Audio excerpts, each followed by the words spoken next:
왠지 뭐도 있을 것 같으세요? 이 세상적 금욕주의거든요. 한마디로 풀면 저거는. 그러면 저 세상적 금욕주의도 있을 것 같죠? 예, 맞습니다. 원래 사실 기독교는요, otherworldly asceticism, 저 세상적 금욕주의가 더 주류였어요. 기독교 출발부터, 물론 이제 예수님은 안 그러셨죠. 예수님은 이 땅에 도래하는 하나님 나라를 꿈꾸셨죠. 사실은 그게 예수님의 욕망이었어요. 어떻게 말하면 제가 이렇게 되면 이제 수미 상관법이 되나요? 자, 예수님의 욕망을 일단 따로 띄겠습니다. 예수의 욕망. 이걸 굳이 제가 욕망이란 단어를 사용한 이유는요, 좀 더 경건한 단어를 사용하라고 제안하시는 분도 있더라고요. 왜냐면 욕망이란 단어는 왠지 이미 너무 오염됐다.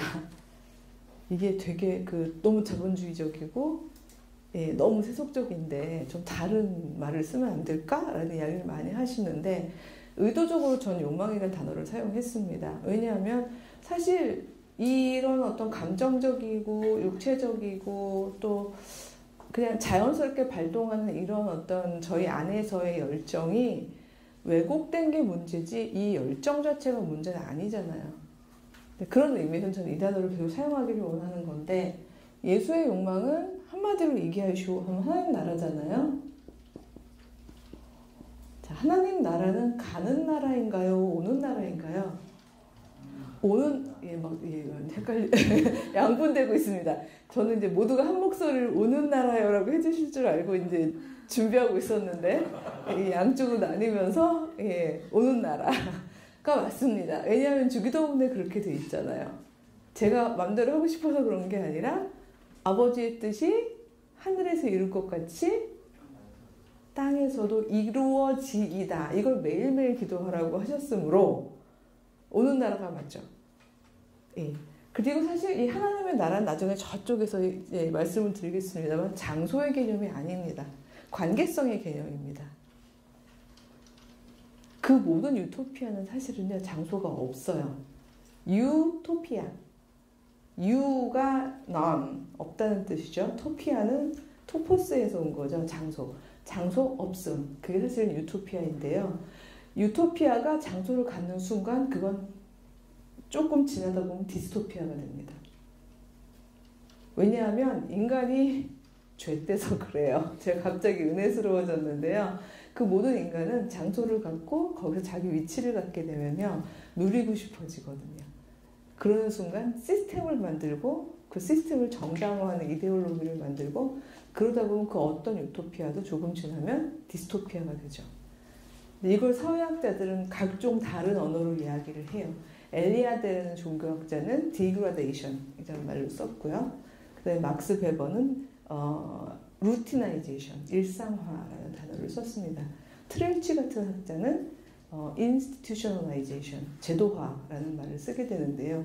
어떤 말이든 그 끝은 항상 유토피아가 뒤집히는 그런 상황이 되거든요. 사실은 예수 그리스도의 하나님 나라는 관계성을 의미했어요. 관계가 혁명적으로 바뀌는 거. 이게 뭔지는 궁금하시라고 이제 뒤에 맨 마지막에 갈 거고요.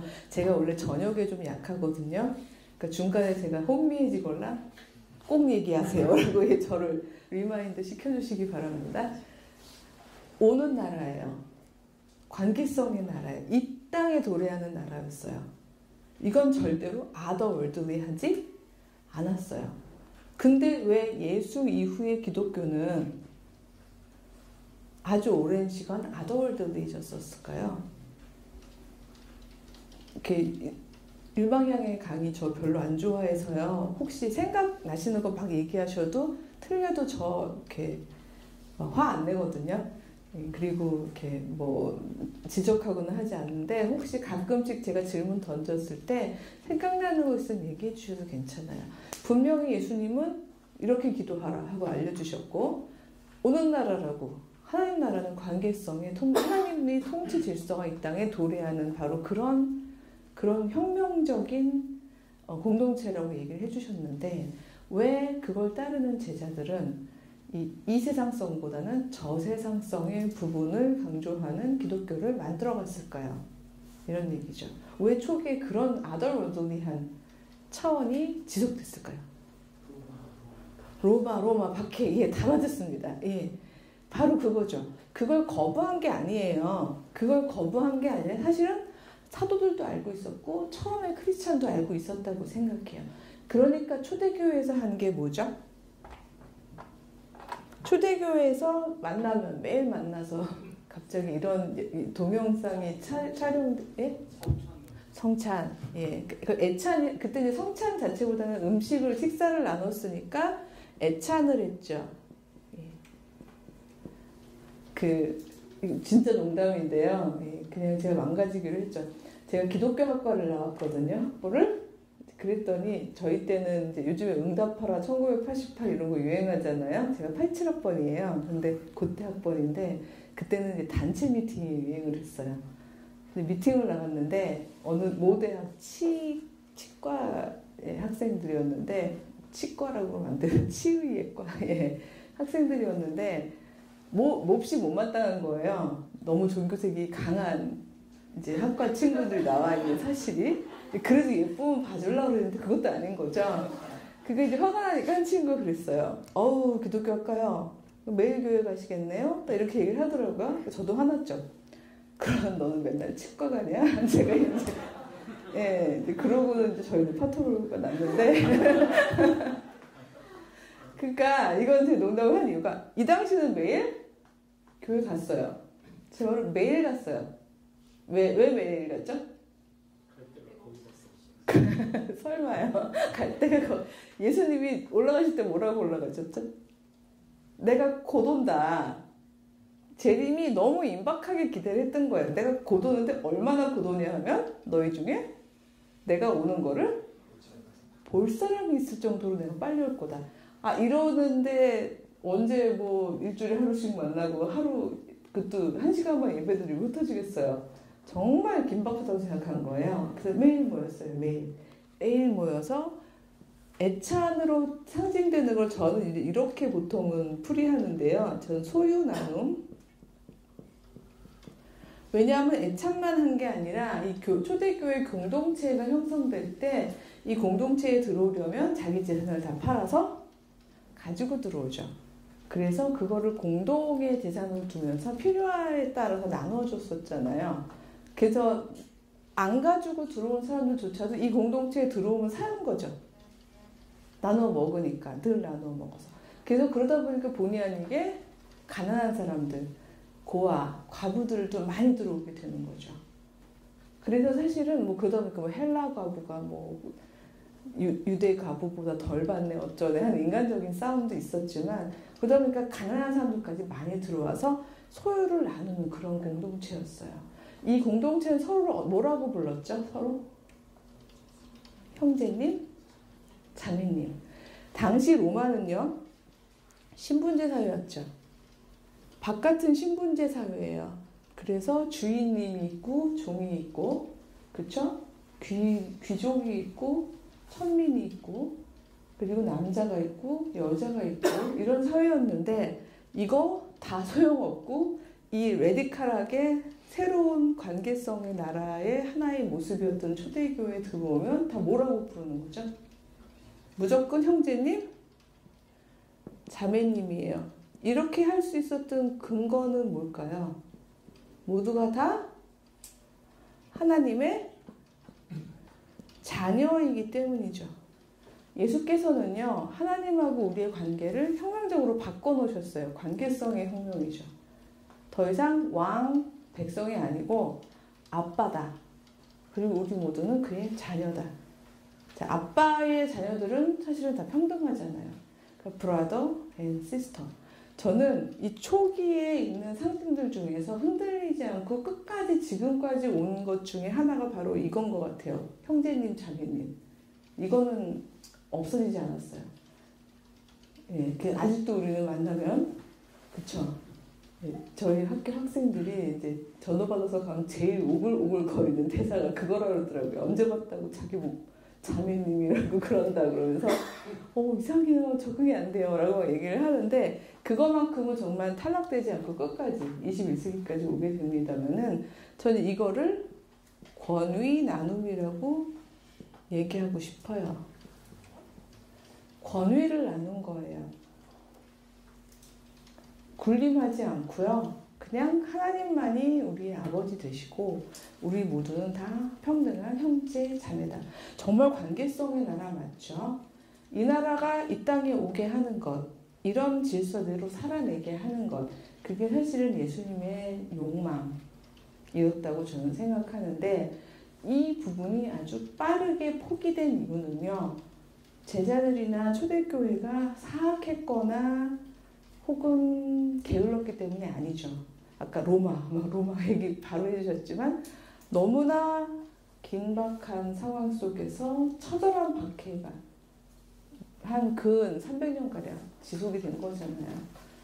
여러분 익히 제가 반복할 필요 없이 정말 그냥 전화하다가 잡히면 사자박 아니면 진짜 그 하루에 그 웃음거리가 되면서 원형 경기장에서 죽임을 당하고 십자가형을 당하고 화형을 당하고 이 디스 월드이라는 걸 꿈꿀 수 있는 상황이 아니었죠. 초기 공동체가 처음에 어쩔 수 없이 이 부분을 꿈꾸기 힘든 이 상황들 속에서 이들을 붙잡을 수 있었던 건 사실은 내세 신앙이었습니다. 전 이 신앙이 틀렸다는 게 아니라 이 신앙은 사실 그들이 받았던 그 신앙 유산들 중에 아주 작은 부분이죠. 사실 크리스찬들 내세 신앙 있잖아요. 저희들은 저희들의 영혼을 그 어떤 악한 권태도 해하지 못한다는 걸 믿잖아요. 그거는 흔들림이 없죠. 다만 그걸로 다 되는 게 아니었거든요. 그거는 그거고 왜냐면 이건 죽은 뒤 얘기니까. 사실은 더 중요한 건 우리가 살아내는 이 땅에서 살아내는 이 동안에 바로 이 오는 나라, 하나님의 나라를 오게 할 일에 애써서 우리의 일을 하자. 이게 사실은 초대교회 공동체의 욕망이었는데 워낙 박해를 받다 보니까 이 부분을 지켜내기가 힘들었던 거죠. 공동체성을 지켜내기가 너무 힘들었고 결국은 개인이 죽어서 가게 되는 내세 신앙으로 버틸 수밖에 없는 시간들이 꽤나 오랫동안 지속이 됐던 거죠. 전 이게 하나의 원인이라고 봐요. 여기다 써야 될까요? 박해. 개인적 내세 신앙이 이제 확실하게 생겨나게 된 까닭이죠. 자, 근데 레디컬하게 박해받던 이 공동체의 상황이 바뀌었죠. 여러분, 제가 보기에는 다 관심들이 있으시고 공부를 많이 하신 분들이기 때문에 이렇게 쓰기만 해도 알 것 같은데 313년, 381년 이렇게 쓰면은 뭐다 하고 바로 보실 것 같아요. 밀라노 칙령이 있었고 이제 국교화가 되는 바로 그 연대수죠. 너무 뿌듯해하고 계셔요. 다 맞췄습니다. 얼굴에 다 보이는데 예, 다 훌륭해요. A 드릴게요. 저 지금 채점 중에 왔기 때문에 모두 다 점수로 보여요. 근데 바로 이렇게 국교화가 되면서 솔직히 이 아더 월드리니스는 이제 접어도 되는 상황이었어요. 사실은 이 내세성은 접고요. 바로 이 질서가 이 땅에서 도래할 수 있도록 힘썼으면 좋았을 텐데 사실은 어떤 면에서는 이게 많은 분들이 그 얘기 하실 거예요. 국교화된 게 어떤 면에서는 기독교의 타락을 가져온 그런 슬픈 어떤 역설적인 이유 중에 하나라는 얘기 하시는데 국교화가 되다 보니까 아까 제가 유토피아가 장소를 가지면 디스토피아가 된다는 말씀을 드렸습니다만은 사람이 그렇죠. 너무 박해받다가 갑자기 막 대접을 너무 심하게 융숭하게 받고 있는 상황이잖아요. 게다가 막 이렇게 존경도 막 해주고요. 그리고 심지어는 서로마 같은 경우에는 빨리 망하면서 교황권이 형성이 된 상태에서 정치 세력은 망했는데 윗동네에서 밀고 내려온 사람들이 정치적으로는 로마를 망하게 해놓고는 또 개종을 다 했어요. 크리스찬으로. 그러면서 막 교황님 말씀만 하소서 막 약간 이런 상황이 되는 거잖아요. 갑작스럽게 세속적인 권력까지 얻게 된 거예요. 그러다 보니까 사실은 그 교회 입장에서는 빠르게 타락할 수 있는 여러 가지 여건들이 주어진 거죠. 국가의 종교가 되었다가 심지어 그 권한을 혼자 독점하게 되는 상황이 되니까요. 그러니까 더 이상 아더 월들리하게 얘기할 수가 없어요. 그러다 보니까 한쪽 분야는 계속해서 친정치적이고 친경제적으로 정말 이 땅의 질서를 그대로 받아들이는 그런 모임이, 그러니까 흐름이 흩어져 가고, 모든 크리스찬이 그런 건 아니기 때문에 그 꼴을 보면서, 제가 꼴이라고 얘기할 수밖에 없네요. 그러다 보니까 정말 진정한 크리스찬들은 그걸 보면서 어떻게 될까요? 아휴, 안 되겠다. 나가자.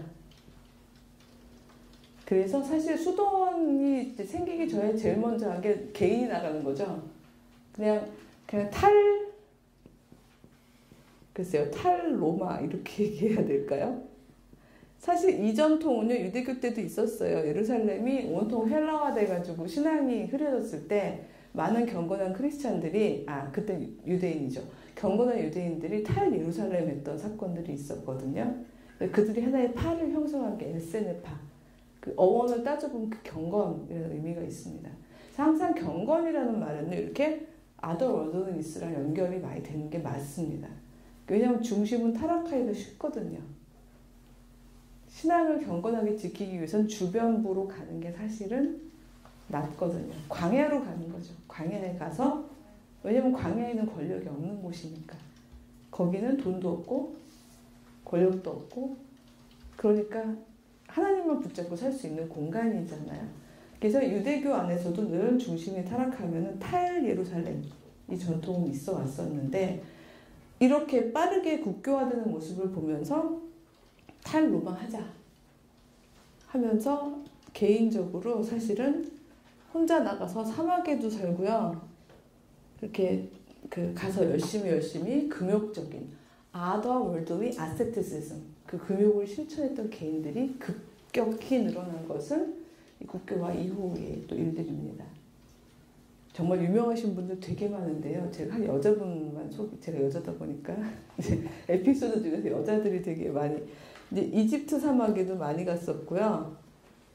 시리아 쪽 사막에도 많이, 주로 사막 쪽이 아무래도 좀 외롭잖아요. 혼자 가기 쉽고.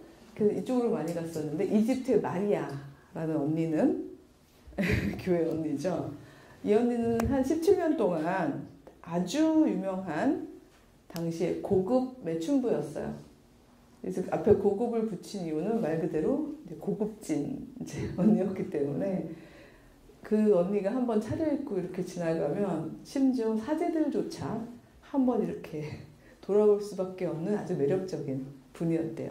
자, 이런 분이니까 뭐 입고 다니는 옷, 먹는 음식 정말 다 레벨이 달랐겠죠. 포도주? 예, 뭐 싼 포도주는 드시지도 않았던 이런 분이었는데, 그렇게 17년을 살다가 제대로 이제 예수님을 만난 거죠. 그리고는 이 땅에 많은 이제 이런 타락한 모습들을 보면서 하나님을 만나기 위해서 정말 아더월드의 중심을 떠나서 이 세상을 등지고 이집트에 간 거예요. 이집트 사막에 갈 때요, 다 버리고 빵을 3개를 들고 갔대요. 어떤 빵인지 몰라요, 사실. 이렇게 생겼는지 어쨌는지. 빵 3개를 들고 가서 이제 혼자서 고행을 하고 있었는데, 혼자 고행했는데 어떻게 알아요, 우리가? 그쵸? 이분이 이렇게 고행을 하셨는지 안 하셨는지. 근데 어떤 한 수사가 우연히 이 지역을 지나가다가 본 거예요. 처음에 봤을 때는 너무 마르고 이렇게 까맣고 막 움직이질 않아서 동물인가 식물인가도 헷갈렸대요. 근데 가까이 보니까 움직여요. 그 다음에 사람인 것 같아요. 심지어 남자인지 여자인지가 구별이 안 될 정도였대요. 그 정도로 이제 극단의 고행을 한 거죠. 근데 가봤더니 여자예요. 이제 무슨 일이냐고 이제 자기 사연을 얘기해 주더래요. 무려 47년을 혼자서 하나님하고만 더불어서 온전히 경건한 생활을 하고 있었대요.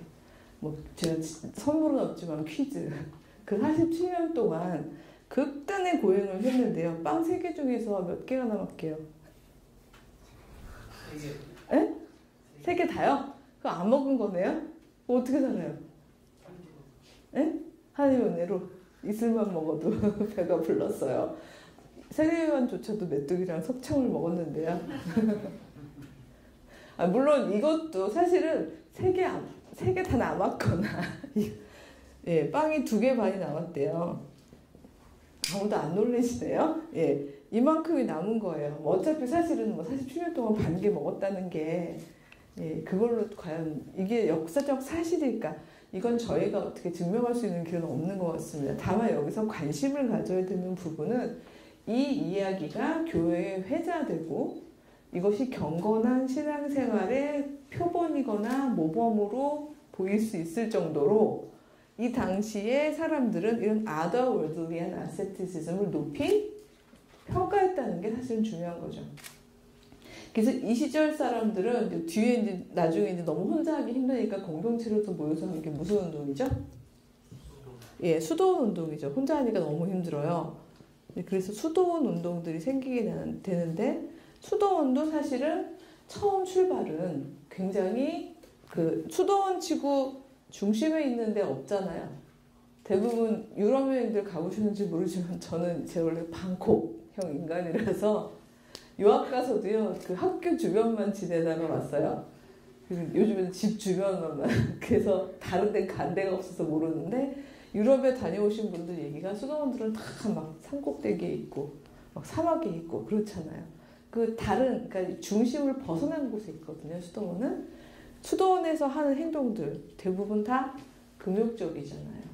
정말 저세상적 금욕성을 가지고서 초반에는 정말 순수하게 중심과 타락하지 않고 될 수 있는 대로 중심의 그 모든 욕망을 놓고 지내려고 노력했던 사람들이죠. 왜? 이분들은 뭐라고 믿었기 때문에 세속을 욕망하는 순간 신앙적 경건은 손해볼 거라는 이 부분은 어떻게 보면 훼손될 거라는 그런 믿음을 가지고 있으셨기 때문에 그렇게 살았던 거죠.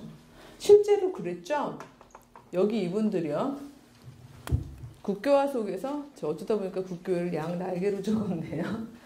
이 국교화 속에서 세속 권력을 다 가졌던 중세의 가톨릭은 실제로 세속적인 진짜 이 경우에는요 뭐라고 그럴까요? 디스월들린 했죠. 근데 이걸로 끝이죠. 아세티시즘이 아닌 거예요. 그냥 디스월들리 한 거예요. 그러면서 여러분들도 아마 아실걸요. 그 중세 말기쯤 되면은 유럽 땅의 한 4분의 1이 다 교회 거였어요. 그리고 어디나 그래요. 누구나 그 직업을 갖겠다고 사람들이 많이 몰리는 건 뭘 얘기하죠? 그게 좋은 거죠. 그래서 좋은 거죠란 말이 이상하지만 그 직업 안정성이 혹은 그 직업이 주는 유익이 세상적 유익이 크니까 다 그거 하겠다는 거 아니에요. 사실 이 시절에 크리스찬들은 목숨을 걸고 신앙을 가졌지만 이 시절에 사제가 된다는 것은요 엄청난 권력을 의미했죠. 부에 있어서나 권력에 있어서나. 그러다 보니까 막 너도 나도 사제를 하다 보니까 많은 귀족들이요 자기 집안에 사제를 많이 내기 위해서 진짜 뭐 로비는 말할 것도 없고 심지어 요즘에 주식 부자들이 세금 안 내려고 그 손자 6살짜리 손자 이런 애한테 주식 나눠주듯이 이 당시에는요 이제 원래 카톨릭은 교구 단위로 이제 사제를 임명하게 돼 있는데 어떤 교구는 뭐 어떤 굉장히 지역의 유명한 뭐 귀족 집안의 손자인데 심지어 아이가 6살짜리예요. 6살짜리가 무슨 미살들이겠어요? 한 번도 나타난 적 없죠. 하지만 성전세, 뭐 각종 모든 헌금 다 어디로 가는 거죠? 일정한 부분만 교황청으로 가고 나머지는 지역 귀족이라고 해야 될까요? 그런 분들이 다 가져가고 이런 이 디스올더리니스가 아주 피크를 이루게 되던 당시였던 거죠. 역사다 보니까 좀 졸리시죠? 밤이고 아니에요? 괜찮아요? 네. 재밌어요? 다행이네요. 근데 바로 이렇게 양방향으로 흘러가는 이런 흐름 속에서 수도원도 모든 수도원이 사실 다 경건하진 또 않았어요. 이 수도원 운동이 지속이 되다 보니까 제가 아까 얘기했던 디그라데이션, 왜 이렇게 밤에 오셨는데 약간 학문적인 용어는 좀 아시고 싶으실 수도,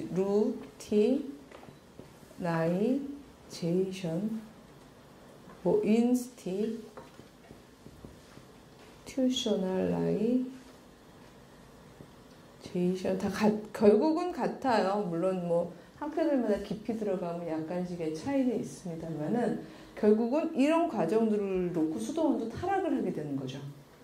그래서 수도원 이제 원장, 이제 아빠의 경우에는 그 권력을 또 이용해서 어떤 면에서는 수도원이 가진 토지를, 사실 수도원은 원래 자급자족하기 위해서 노동을 강조했었는데 이제 이게 자꾸 사람들이 경건하게 와서 자꾸 헌금하고 점점 뚱뚱해지니까, 원래 기본적으로 그렇습니다. 저는 이런 얘기는 할 자격은 없지만 경건한 신자는 뚱뚱해지면 안 되죠. 이렇게 얘기해놓고 네, 마음이 좀 짠한데요. 왜냐하면 금욕을 해야 되니까 여러 가지 면에서 절제하고 금욕하고. 근데 이제 수도원 원장께서 점점 뚱뚱해지시면서 그런 일들이 생기는 거죠. 그래서 체속적인 탐욕을 막 가지시고 수도원 그 토지를 주변 사람들한테 이제 막 경작하게 하고 세속적인 권위를 부리시고 이런 일들이 막 생기게 되는 일들도 물론 있었어요. 이런 일들이 한참 일어나고 있던 당시에 있었던 아주 유명한 중세 말기적인 개혁운동이 있었죠. 그게 뭐죠? 들릴만 한 되게 중요한 운동인데요. 이런 걸, 그럼 힌트 더 드릴게요. 이러다 보니까 이제 팔다가 이제 뭘 팔죠? 예, 막 성 피터, 베드로 성당 짓겠다고 면죄부 팔잖아요. 예를 들어서 막 너무 힌트 많이 드리네요. 독일에 면죄부 설교가인 테첼 같은 경우에는요, 뭐라고 설교하고 다녔냐면요, 심지어 본인의 개인의 구원은 말할 것도 없고요. 이 면죄부를 사면요, 이 면죄부 리스트에 이름 써놓는 그 사람의 연옥에서의 연단 기간도 줄여준다 그러면서 막 뭐 너희 아빠 아니면 뭐 일찍 죽은 뭐 너희 애기 뭐 남을 위해서도 면죄부를 살 수 있다고 가르쳤죠. 그러면서 그들의 그 연옥에서의 영혼이 언제 올라가죠?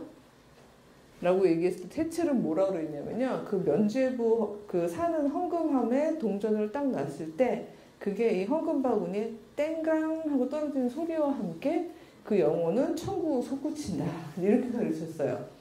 이게 여러분들이 들으실 때는 바보들 그걸 믿고 헌금했단 말이야? 라고 생각하실지 모르지만 그 당시는요, 중세를 막 빠져나오기 직전에 유럽이라는 공간이었다는 걸 저희가 꼭 기억해야 합니다.